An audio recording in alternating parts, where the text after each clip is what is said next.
INC ready. आप सबको मेरा नमस्कार। और अमेरिका में वारंट जारी होने के बाद अडानी जी का दुनिया में डंका बज रहा है। और किस तरह से डंका बज रहा है पहले उसकी बात कर लेते हैं, फिर जो कुछ आज शगुफे छोड़े गए हैं उस पर प्रकाश डाला जाएगा। फ्रांस की बड़ी कंपनी है टोटल एनर्जी, दुनिया की 7 बड़ी एनर्जी कंपनीज में से एक है। अडानी ग्रीन एनर्जी में 20% की हिस्सेदार है। उन्होंने निर्णय लिया है कि अब भविष्य में अडानी ग्रुप में कोई भी निवेश नहीं होगा।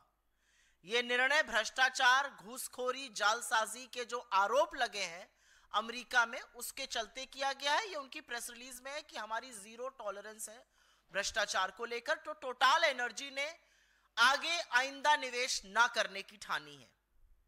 यह फ्रांस से कहानी आ रही है। एक अमेरिकी एजेंसी है जो अब रिव्यू कर रही है कि श्रीलंका का जो बंदरगाह, जो पोर्ट अडानी को मिला था, उसके लिए फाइनेंस रिलीज किया जाए या ना किया जाए। करीब $553 मिलियन का करार है, वो किया जाए या ना किया जाए। अमेरिकन एजेंसी ये रिव्यू कर रही है। श्रीलंका खुद अडानी पावर डील का रिव्यू कर रहा है और अलर्ट पर है। इजराइल में हाइफा पोर्ट जो मोदी जी के जाने के बाद मिला था, जैसे श्रीलंका की डील भी मोदी जी के कहने से मिली थी, और मैं नहीं कह रही हूं, वहां के पूर्व राष्ट्रपति ने कहा है।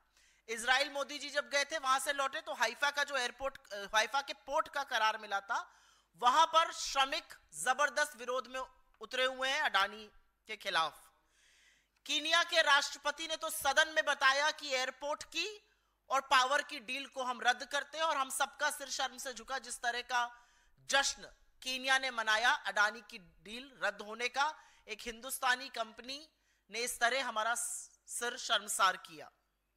कीनिया में भी मोदी जी की कृपा से ही कॉन्ट्रैक्ट मिला था, यह बात वहां के पूर्व राष्ट्रपति ने बताई थी। बांग्लादेश की कोर्ट ने अडानी पावर डील के जांच के आदेश दिए हैं। ऑस्ट्रेलिया में पहले ही अडानी के खिलाफ जबरदस्त घोर विरोध और प्रदर्शन चल रहा है। स्विट्जरलैंड ने अडानी से रिलेटेड, उनसे संलग्न करीब 2617 करोड़ रुपए फ्रीज कर दिए हैं जालसाजी और हेराफेरी के आरोपों के बीच में। अमेरिका में तो डंका ऐसा बज रहा है कि वारंट इशू हुए हैं। तो हर ओर अडानी घिर रहे हैं, सिवाय हिंदुस्तान के। हिंदुस्तान में वो सेफ रहेंगे क्योंकि यहां पर नरेंद्र मोदी जी के रहते हुए उनका कोई बाल से बाका नहीं कर सकता है। यहां असलियत यह है कि एजेंसियां मूक दर्शक बनी रहेंगी, वरना इतने संगीन, इतने गंभीर आरोप लगने के बाद आज तक, अभी तक उनकी गिरफ्तारी हो जानी चाहिए थी। अब आगे सुनिए आज क्या हुआ। आज रेटिंग्स एजेंसीज हैं, जो कंपनियां स्टॉक मार्केट पे लिस्टेड रहती हैं, रेटिंग्स एजेंसीज उस पर अपना आउटलुक, अपनी रेटिंग देती हैं। तो उन्होंने अडानी ग्रुप की तमाम कंपनियों को, मूडीज और फिच, 2 बड़ी रेटिंग्स एजेंसी हैं, उन्होंने अडानी की तमाम कंपनियों को डाउनग्रेड कर दिया, आउटलुक नेगेटिव कर दिया। और उन्होंने कहा कि जिस तरह के आरोप लगे हैं, आने वाले दिनों में अपग्रेड की तो कोई संभावना नहीं है, डाउनग्रेड जरूर हो सकता है। यह रेटिंग्स एजेंसी की बात है। तो इधर से उधर से हर तरह से शेयर प्राइस आप भले बचाते रहिए, लेकिन शेयर मार्केट के जो बड़ी रेटिंग्स एजेंसीज है वो आपको डाउनग्रेड करके आपके ऊपर नेगेटिव आउटलुक बोल रही हैं। तो आज सुबह सुबह बौखलाए अडानी के तंत्र ने एक शगुफा छोड़ा, और ये कुछ नहीं है, ये गंभीर आरोपों के बीच बचने का प्रयास है, उनकी बौखलाहट है। लेकिन यह जरूर लगता है कि जब शगुफा छोड़ा जा रहा था तो शगुफा छोड़ने वाले ने शायद आरोप पढ़े नहीं है, क्योंकि फटाक से वकालत का जामा पहनकर इस देश के प्रमुख वकीलों में से एक बचाव में उतरे, और उन्होंने यह भी कहा मैं बचाव नहीं कर रहा हूं, मैं सिर्फ यह बता रहा हूं कि डिपार्टमेंट ऑफ जस्टिस का काउंट 1 से काउंट 5 में अडानी का नाम नहीं है। वो बड़ी चतुराई से यह बताना भूल गए कि foreign corruption practice act America का जो है, जो हमारा हिंदुस्तान में प्रिवेंशन ऑफ करप्शन एक्ट है, foreign corrupt practices act America का उन्हीं के नागरिक पर लागू होता है, वो विदेशी नागरिक पर लागू नहीं हो सकता है।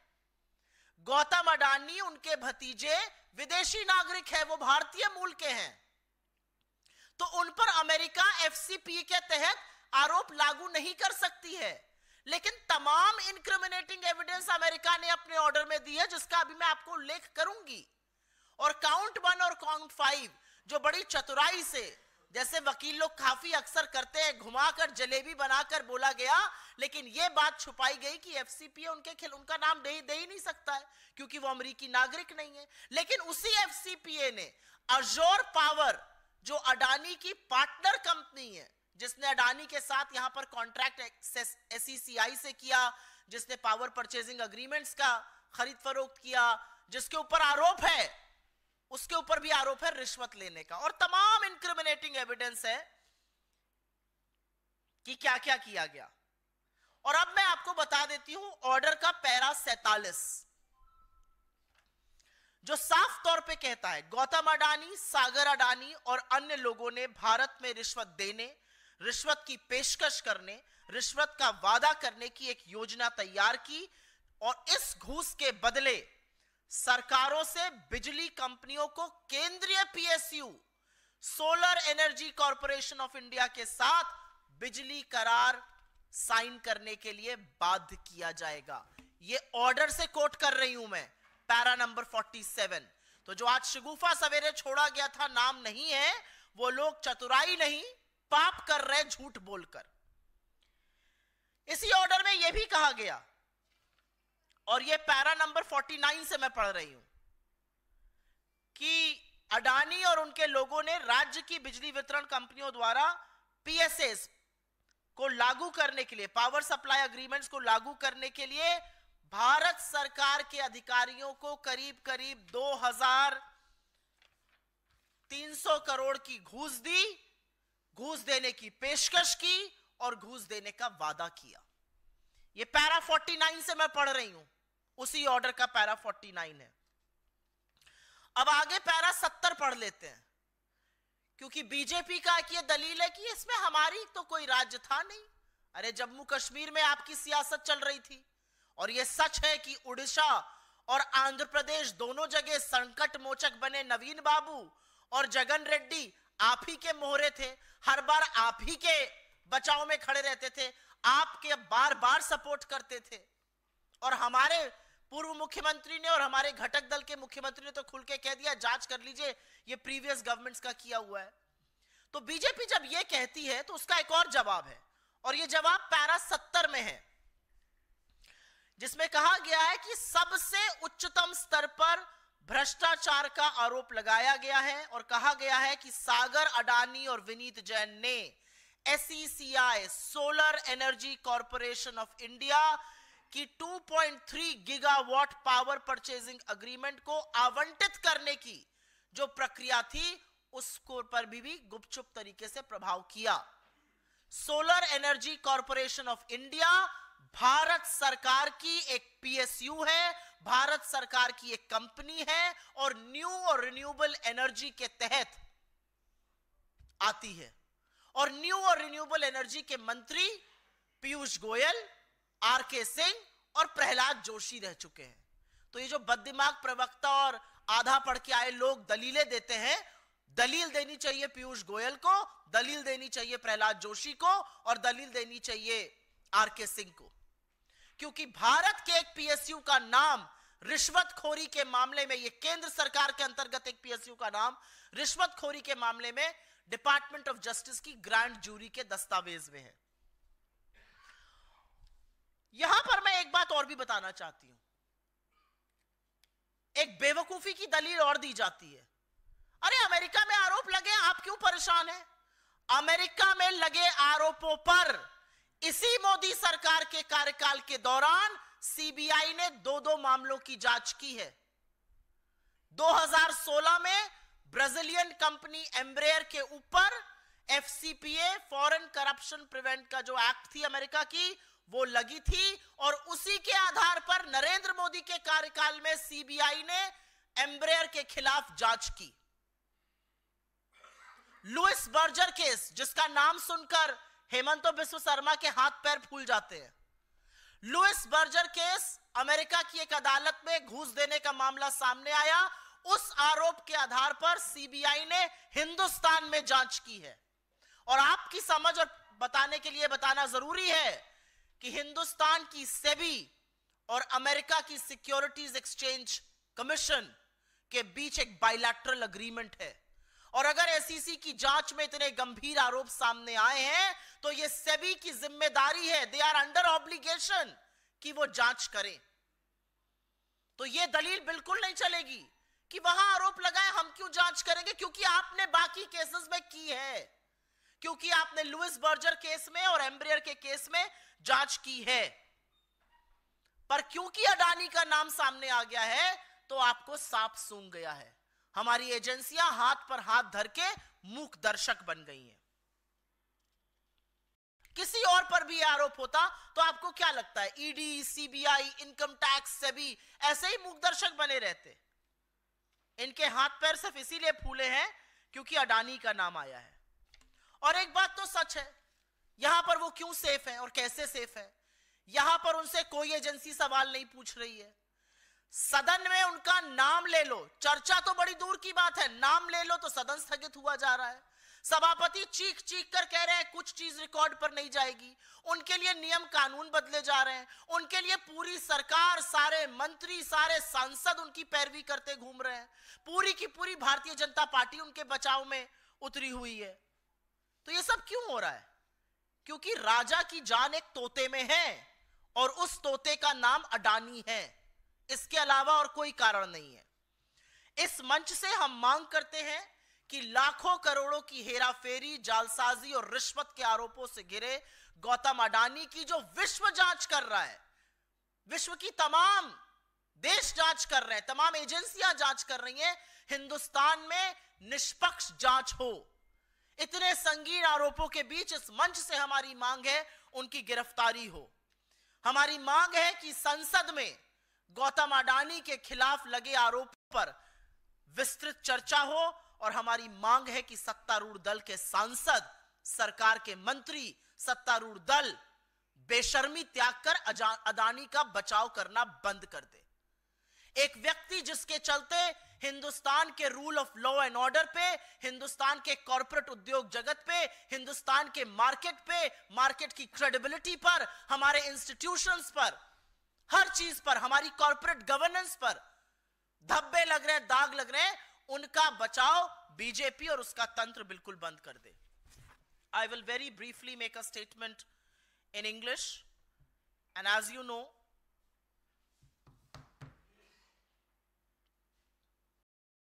Mr. Adani has been investigated by various countries across the globe ever since those warrants have been issued by the United States. Total Energy of France has decided that it will not make any fresh investments in the Adani Group. Remember, Total Energy is one of the top 7 energy companies in the world. It has a 20% stake in Adani Green. They have decided no fresh investments. All investments have been stalled. We all know that the American agency is now reviewing whether the funding should be allowed or should not be allowed for the Sri Lankan port that has been given to Adani. We all know Sri Lanka itself is reviewing the Adani power deal, one that became a reality thanks to the intervention of Prime Minister Modi. Israel, the Haifa port is facing huge challenges with labor unrest. The Kenyan government has already cancelled a port, an airport and a power deal. Bangladesh court has ordered a probe into the Adani power deal. Australia has seen rampant charges of corruption and rampant protests all across Australia against Mr. Adani. Switzerland has frozen about 2,617 crore rupees connected to Adani on charges of misdeeds. America, of course, has issued the warrant. But in India, Mr. Adani continues to be safe. No questions are going to be asked to him. Not a single agency is going to act. And the government is going to look the other way and will do all it can to protect Mr. Adani. The reality is that ratings agencies like Moody's and Fitch have downgraded Adani stocks and have kept their downgrade outlook to negative. They have also said it's unlikely the outlook will be revised to positive. It is very likely that they will be downgraded further. So this morning, the entire ecosystem of Gautam Adani and his company got together and issued certain statements. And it's important to remind what those statements are. A very senior lawyer in this country, who of course first gave the caveat, I'm not here to defend Mr. Adani, defended him with all the authority bestowed on him. He told reporters present there that count 1 and count 5 of the Department of Justice order does not name Mr. Adani. And that's the beauty of how lawyers sometimes skip the naked truth. The naked truth is that the Foreign Corrupt Practices Act mentioned in count 1 and count 5 can only be applied to American citizens. And because Gautam Adani is not an American citizen, his name doesn't feature there, but the reality is incriminating evidence and various mentions of Adani all through the order feature, and I will just talk about that in a bit. Azure Power, Adani's partner in America, has been named in count 1 and count 5.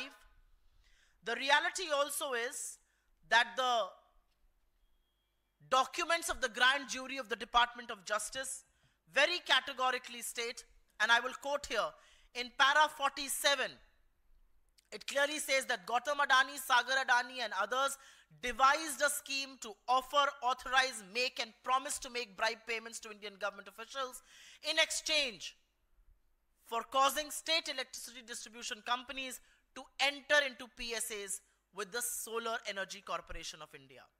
Para 49, this is para 47 I quoted. Para 49 goes on to say that they offered and promised to Indian government officials approximately 2,029 crore rupees in bribe for exchange of causing the state electricity distribution companies to execute the power supply agreements. It doesn't just end there.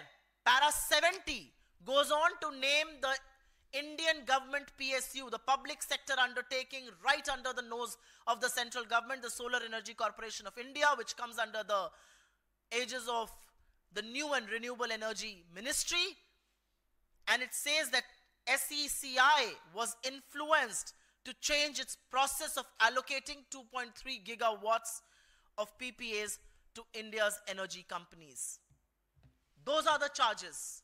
Very, very strict charges against a government PSU, and the reality is that not one person who has held that ministry, Piyush Goyal, R.K. Singh, Prahlad Joshi, not one person comes to the fore and makes any case for it. An Indian PSU being named in the order.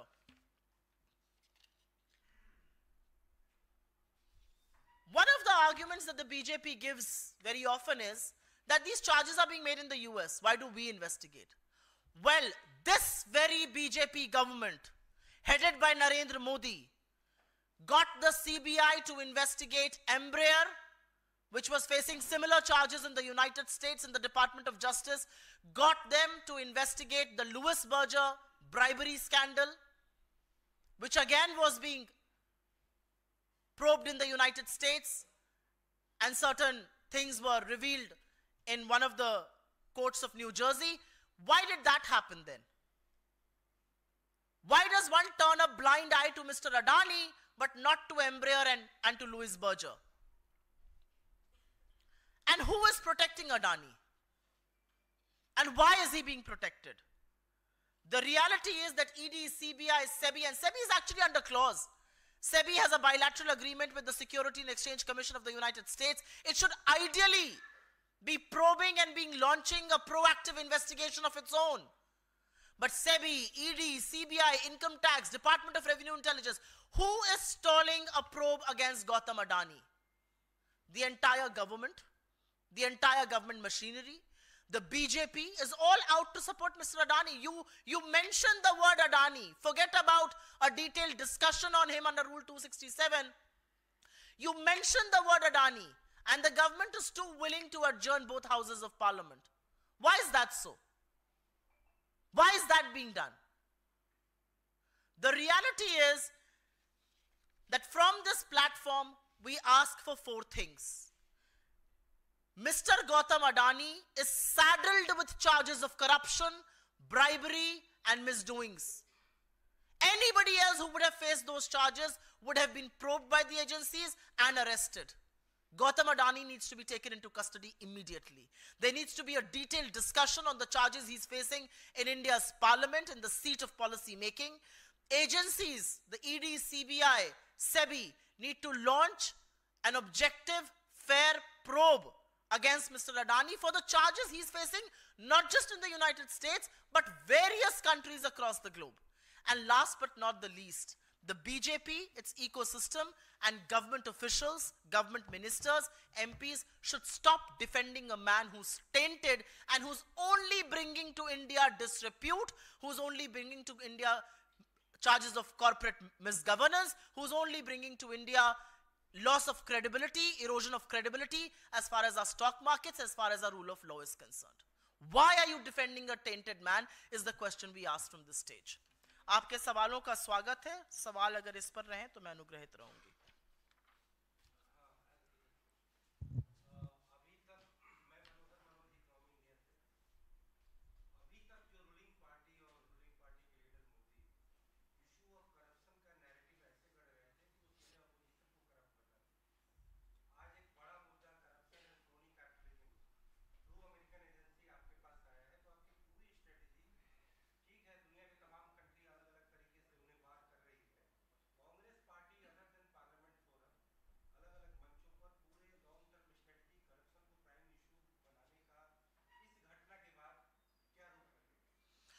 मुझे लगता है हम अडानी का मुद्दा आज से नहीं उठा रहे हैं. हम अडानी का मुद्दा उस दिन से उठा रहे हैं जिस दिन से उनके खिलाफ स्टॉक मैनिपुलेशन का, ओवर इनवॉइसिंग का, राउंड ट्रिपिंग का, शेल कंपनीज के बड़े गंभीर चार्जेस लगे थे. ये पहली बार मैं प्रेस कॉन्फ्रेंस नहीं कर रही हूं. मेरे सहयोगियों ने, मेरे नेता ने, मेरे अध्यक्ष ने लगातार प्रेस कॉन्फ्रेंसेस करी है, लगातार चुनावी मंचों से इस मुद्दे को उठाया है और हम लगातार अडानी से स्पष्टीकरण मांग रहे हैं और देश की सरकार से ये आशा कर रहे हैं और उनसे कह रहे हैं कि अडानी की जांच कीजिए. इसके चलते हिंदुस्तान की बहुत बेइज्जती हो रही है, हमारी साख गिर रही है. ये पहली बार नहीं है. हमारे लोगों ने अपनी सारी राजधानियों में प्रेस कॉन्फ्रेंस करी है, हमने सदन में ये मुद्दा उठाया है और मेरे नेता राहुल गांधी ने जब अडानी और मोदी की बखिया उधेड़ी थी तो उनकी सदस्यता तक लेने का कुत्सित प्रयास भारतीय जनता पार्टी ने किया था. तो हम अडानी का मुद्दा अभी से नहीं उठा रहे हैं. हम किसी से डरते नहीं हैं. हमें लगता है कि भारतीय उद्योग जगत में बड़े बड़े उद्योगपति हुए हैं जिन्होंने इस देश का नाम रोशन किया है, जिन्होंने विश्व में भारत का डंका बजाया है. लेकिन यहां तो डंका एक के बाद एक डील कैंसिल होने का, भ्रष्टाचार के आरोप का, रिश्वतखोरी का, जालसाजी का, हेरा फेरी का बज रहा है. तो मुझे नहीं लगता कि हम इसमें चुपचाप बैठेंगे. भारत के सदन, भारत के संसद में अडानी के खिलाफ लगे आरोपों पर गंभीर और विस्तृत चर्चा होनी चाहिए. जितना सरकार उस चर्चा से भागेगी उतना यह क्लियर होता जा रहा है कि सरकार अडानी के बचाव में पूरी तरह से संलग्न है. सरकार और नरेंद्र मोदी इस भ्रष्टाचार के उतने ही दोषी हैं जितने खुद Gautam Adani. Ma'am, do you believe it will lead to a parliament washout? This session could be a washout since both the opposition and the ruling party are locking horns regarding this issue. And will Congress hit the streets protesting for action against You know, this particular term, washout, is a very favorite word of media. And I'm not talking about you, but I go and represent the Congress party across various news channels. I read newspapers in the morning. What is Parliament meant for? Parliament is not meant for pleasantries. Parliament is not meant for MPs to go and show bonhomie with each other or have a cup of steaming coffee. Parliament is meant for discussions on the most important issues that plague our nation, that plague our people. It took us a Herculean effort to get the government to speak on Manipur. The government doesn't want to discuss unemployment. The government doesn't want to discuss high prices. The government doesn't want to discuss income inequality. But when you have an Indian corporate who's facing criminal indictment charges and everybody knows of the proximity that he and Narendra Modi share, how are we expected to keep quiet? I mean, what do you expect the opposition to do? Pretend nothing has happened? I mean, Australia, Sri Lanka, Bangladesh, Kenya, France, Switzerland, United States, everybody is probing Adani. Everybody is cancelling deals. Everybody has leveled very, very serious charges. It raises questions on us. Is anybody in the government willing to come out and tell you that for the last 12 quarters, FDI has been falling? Why is it falling? You know, this whole tom-tom, FDI, RI, why is FDI falling? Because somewhere in the minds of investors, India as the preferred destination for investment, where rule of law, where fair practices, where corporate governance is incredible, has been eroded.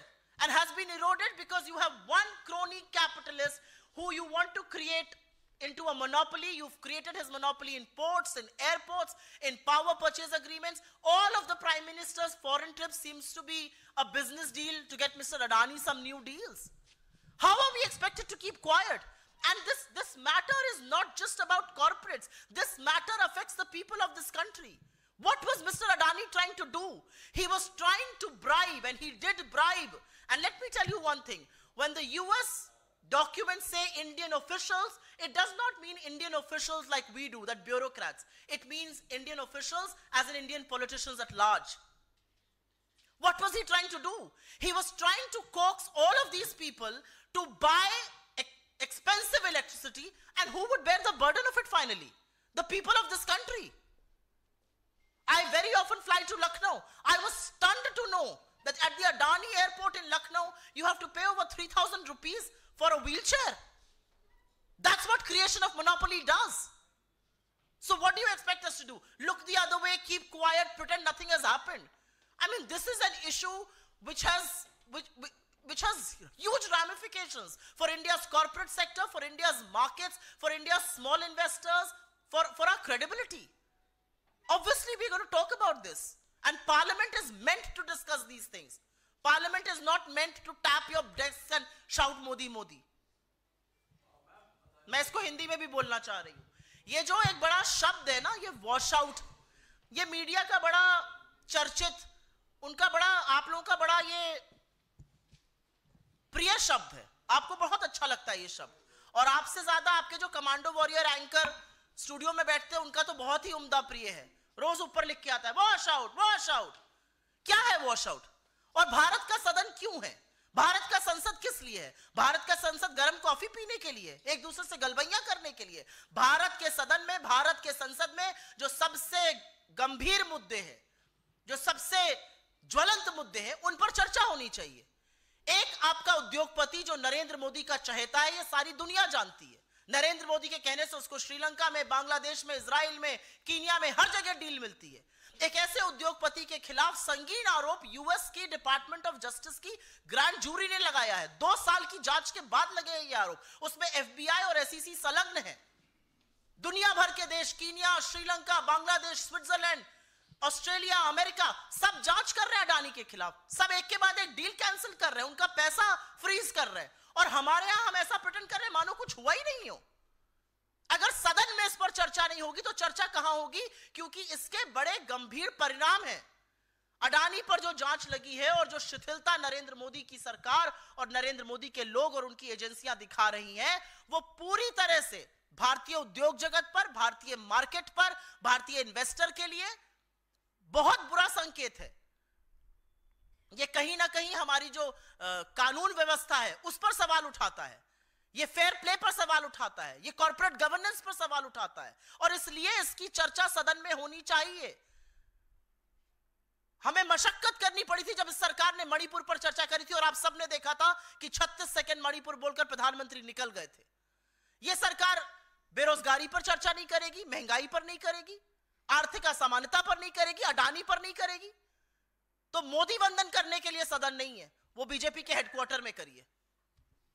Okay, तो आप लोग केंद्र सरकार पर दबाव डाल रहे हैं, अच्छी बात है, सदन में उठा भी रहे हैं, लेकिन वो आक्रामकता नजर नहीं आ रही. हमने संसद में 2 दिनों में कोई प्रदर्शन नहीं देखा इस मसले पर, कांग्रेस की अगुवाई में इंडिया गठबंधन के द्वारा. एक और दूसरा कि ये जो मामले जिन राज्यों का नाम इसमें लिया गया है, उसमें एक तमिलनाडु भी है जहां इंडिया गठबंधन की सरकार है.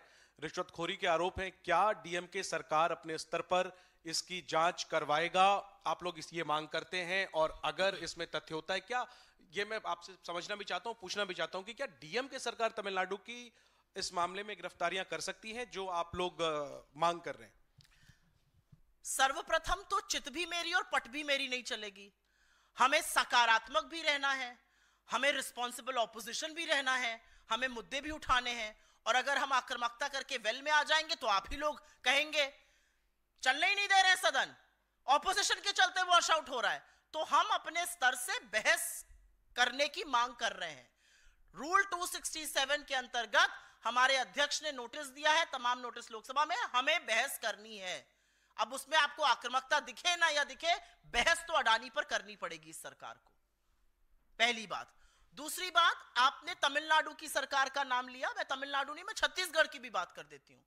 तमिलनाडु के मुख्यमंत्री ने अगले दिन आके कहा था ये जो डील थी ये AIADMK की सरकार ने करी थी, इस पर कोई भी जांच करनी हो कर लीजिए।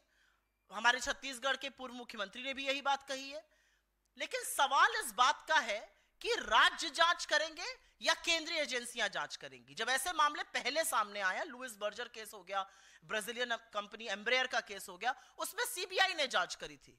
तो अब CBI क्यों है? सिर्फ विरोधियों को काट खाने के लिए। अब CBI क्यों है? फलाना नेता है उसको जेल में डालो, CBI भेजो। अब CBI कोई जांच करने के लिए नहीं है। तो ये जो फ्रंटल बनाने का काम हुआ है उस पर भी हम सवाल उठा रहे हैं। और आपकी बात बिल्कुल वाजिब है। हमारे नेताओं ने तो एक डोनेशन दिया था अडानी ने 100 करोड़ का, और वो स्किल डेवलपमेंट यूनिवर्सिटी बनाने के लिए दिया था। हमने वो उनके मुंह पर दे मारा, हमें नहीं चाहिए भैया, इतने भ्रष्टाचार से घिरे आरोप से हमें पैसा भी नहीं चाहिए। हम तो उस तरह के लोग हैं। तो मेरा अपना मानना है कि इतने संगीन आरोप लगे, हर बार कुछ बातें ऐसी होती हैं, आप लोग कोर्ट चले जाइए, आपकी बात अपनी जगह वाजिब हो सकती है, लेकिन केंद्र सरकार क्यों है? क्या केंद्र सरकार झुंझुना बजाने के लिए है? दुनिया भर के देश में डंका पीटा जा रहा है कि हमारे यहाँ एक घूसखोर है, उसने ये कांड किए हैं, उसके ये काली करतूते, काले कारनामे हैं। नरेंद्र मोदी जी ने क्या आंख में चश्मा पहन लिया है? क्या उनको ये दिखता नहीं है कि देश दुनिया भर में हो क्या रहा है? और ऐसी क्या फंसी है? अडानी और मोदी का ये कौन सा रिश्ता है कि नरेंद्र मोदी सब कुछ त्याग कर अडानी को बचाने पर आमादा है? ये रिश्ता क्या कहलाता है? ये तो हम लगातार पूछ रहे हैं। टीडीपी करे जांच, DMK सरकार अपना नीतिगत फैसला लेगी, लेकिन उन्होंने तो अगले दिन ही आकर कह दिया था, और अगले दिन आके उन्होंने तुरंत कहा था कि इसकी जो भी जांच होनी हो जाए, ये हमारी प्रीवियस सरकार ने निर्णय लिया था। मुझे नहीं लगता कि इसमें कोई ये है। और जहां तक टीडीपी की जांच की बात है, अगर टीडीपी जांच कर रही है तो बड़ा संगीन मामला है, क्योंकि एक बैसाखी अगर बवाल करने लगेगी तो मोदी जी के लिए तो बड़ी दिक्कत पैदा हो जाएगी। मोदी जी तो अब बैसाखियों पर निर्भर है, और एक बैसाखी कह रही है कि आपके कलेजे के टुकड़े की जिस तोते में आपकी जान है उसकी हम जांच करेंगे। क्या करेंगे राजा जी? अब सवाल इस बात का है। जी जी मैम, बांग्लादेश को लेकर के जिस तरह के वहाँ हालात हैं और उनको जमानत नहीं मिल रही है पुजारी को इस्कॉन मंदिर के, और हिंदुओं को ऊपर जिस तरह से वहाँ अत्याचार हो रहा है, उसको लेकर कांग्रेस पार्टी ने बयान जारी किया है, लिखित बयान, तो उसको मीडिया बाइट के लिए तौर पर क्या कहेंगे? मैं सिर्फ सबसे पहले तो ये कहना चाहती हूँ कि जो बांग्लादेश में हो रहा है, जिस तरह से उनका अरेस्ट हुआ, जिस तरह से रिलीजियस माइनॉरिटीज हिंदुओं के साथ वहां पर गलत चीजें हो रही हैं, हम उसकी भर्त्सना करते हैं। और हम नरेंद्र मोदी की सरकार से यह अपेक्षा करते हैं कि आप तुरंत मजबूत कदम उठाइए, अपने स्तर पर सरकार टू सरकार बात कीजिए, जिससे लोग प्रताड़ित होने बंद हों। बांग्लादेश से हमारी सरकार ने शांति बहाल करने के लिए, बांग्लादेश से लोग प्रताड़ित ना हो, लोगों को टारगेट ना किया जाए, उसके लिए अभी तक क्या कदम उठाए हैं? हम चिंतित हैं वहां की सिचुएशन देखकर, और हम पूरी तरह से उसकी भर्त्सना करते हैं। और हम इस सरकार से अपील करते हैं कि गवर्नमेंट टू गवर्नमेंट आप इस पर बात करिए और इसका कोई समाधान खोजिए। और उनको मैं इंदिरा जी की याद जरूर दिलाना चाहती हूं। जिस इंदिरा जी को आप पानी पी पी के कोसते होंगे, इंदिरा जी का ध्यान कीजिएगा। जब हमारे पड़ोसी देश गलत करने लगे तो दुनिया की आंख में आंख डालकर पाकिस्तान के 2 टुकड़े करके विश्व का भूगोल बदला और बांग्लादेश को जन्म दिया। आप वो सब तो नहीं कर पाइएगा, आप तो चीन का नाम ही नहीं ले पाते हैं, लेकिन हमारे जो लोग वहां फंसे हुए हैं, या वहां पर जो रिलीजियस माइनॉरिटीज हैं, या हिंदुओं के खिलाफ अगर कुछ हो रहा है तो वहां पर जरूर कदम उठाइए। एक और सवाल है, बीजेपी ने कहा है कि इंडिया ने, ऑस्ट्रेलिया की संसद ने कानून पास किया है कि जो नाबालिग बच्चे हैं वो सोशल मीडिया पे जो खराब कंटेंट है वो ना देखें। और हमारी हिंदुस्तान की संसद में जब अश्विनी वैष्णव इस बारे में कड़ी बात कर रहे थे कि हमको भी कानून बनाना चाहिए, उस समय विपक्षी सांसद हंगामा कर रहे थे। तो हमारे जो विपक्षी सांसद है वो इसको लेकर गंभीर नहीं। आपने अश्विनी वैष्णव जी का सोशल मीडिया के मद्देनजर नाम लिया। अभी 2 दिन पहले उन्होंने एक CPR करती हुई फर्जी वीडियो डाला था। उनको रील बनाने का बड़ा शौक है, इस उम्र में लगा है तो लत और भी बुरी है। तो रील बनाते बनाते उन्होंने एक रील डाली जिसमें एक व्यक्ति एक पूरी चेतना में एक आदमी का CPR कर रहा था, जिस पर डॉक्टर्स ने बहुत आपत्ति करी और अब उन्होंने अपनी वो रील डिलीट करी है। अश्विनी वैष्णव वो व्यक्ति हैं, जब लोगों की मौत हो जाती है रेलवे एक्सीडेंट में तो वो रील बनाने में मशगूल रहते हैं। तो अश्विनी वैष्णव किस मुंह से सोशल मीडिया की बात करेंगे? और सोशल मीडिया को सेफ बनाना हम सबकी जिम्मेदारी है। उस सेफ बनाने में, सोशल मीडिया को ऑब्जेक्टिव बनाने में, सोशल मीडिया से नफरत ना फैले, सबसे पहला कदम भारतीय जनता पार्टी को अपनी IT सेल बंद करके उठाना चाहिए। जिस तरह की नफरती, जिस तरह की भद्दी, जिस तरह की गंदी घिनौनी सेक्सुअल कमेंट्स उनकी IT सेल के लोग, उनके समर्थक जिनको नरेंद्र मोदी फॉलो करते हैं वैसा कोई नहीं करता है। जिस तरह के वीडियो झारखंड में एक समुदाय के खिलाफ बीजेपी के ऑफिशियल हैंडल से डले, हाथ जोड़ के इस देश से माफी मांगनी चाहिए। सोच लीजिए इतना खराब था वो कि इलेक्शन कमीशन तक को वो डिलीट करने के आदेश देने पड़े। इनके लोग खुले आम महिलाओं के खिलाफ सेक्सुअल अब्यूज की बात करते हैं। इनके लोग लगातार गाली गलौज और गंदी घिनौनी बातें करते हैं। तथ्यों से, आंकड़ों से कोई लेना देना नहीं है। अगर सुरक्षित बनाना है तो बीजेपी की IT सेल को तुरंत बंद करना होगा। My self Singh Sangeeta from 10 news. Ma'am, आज के तारीख में अगर देखने जाए तो अदानी ग्रुप के शेयर्स एक बार वापस से बढ़ रहे हैं, तो इस पर आप क्या कहना चाहेंगे? आप शेयर मार्केट में इन्वेस्टेड हैं? जी। शेयर मार्केट में उतार और चढ़ाव डोमेस्टिक छोटे निवेशक के लिए बड़ी अलग तरीके से होता है और जो बड़े बड़े कॉर्पोरेट होते हैं उनके लिए बहुत अलग तरीके से होता है। मैं शेयर मार्केट पे सवाल नहीं उठाना चाहती हूं, लेकिन डूबते हुए और लोअर सर्किट, अगर आप समझती हैं लोअर सर्किट हिट ना हो तो शेयर को कैसे बचाया जाता है, इसके बड़े हथकंडे होते हैं। उसको बचाने में LIC और IL&FS और हर तरह की सरकारी एजेंसी जुट जाती है और शेयर खरीदना शुरू करती है। कई बार प्रमोटर्स शेयर खरीदते हैं जिससे कि शेयर का लेवल संभला रहे। तो share movement is not a function of the fact कि अडानी ग्रुप पर क्या आरोप लगे हैं। मूडीज और फिच ने अडानी को डाउनग्रेड किया है, यह बड़ी बात है। आउटलुक नेगेटिव देकर यह कहा है आगे और डाउनग्रेड होगा, अपग्रेड के तो सोचिए भी मत, यह बड़ी बात है। बड़े बड़े जो कॉर्पोरेट्स होते हैं उनको शेयर संभालने का तरीका थोड़ा